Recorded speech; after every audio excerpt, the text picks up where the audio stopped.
இன்னைக்கு நம்ம வீட்டு ஈஸி சமையல்ல நம்ம பார்க்க போறது மரவள்ளி கிழங்கு வச்சு ஒரு டின்னருங்க. ஸ்கூல் லஞ்சு கூட இதை செஞ்சு கொடுக்கலாம்.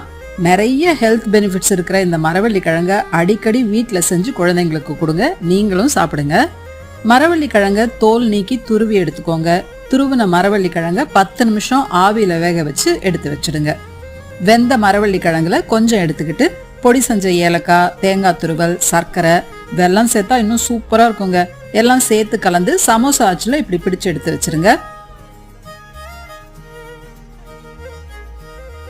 ஒரு வாணலியில 2 ஸ்பூன் தேங்காய் எண்ணெய் ஊத்தி காஞ்ச பிறகு கடுகு, உளுத்தம்பருப்பு, கருவேப்பிலை, பெருங்காயத்தூள், 2 வரமிளகாய், மஞ்சத்தூள் தாளிச்சுட்டு ஸ்டவ் ஆஃப் பண்ணிடுங்க. இப்போ வெந்த மரவள்ளி துருவலை சேர்த்துட்டு தேவையான அளவு உப்பு, தேங்காய் துருவல் சேர்த்து கிளறிடுங்க. அவ்வளோதாங்க. இந்த இனிப்பு கார மரவள்ளியோட வேக வச்ச நேந்திரம் பழமும் சேர்த்து சாப்பிட்டா சூப்பரா இருக்குங்க.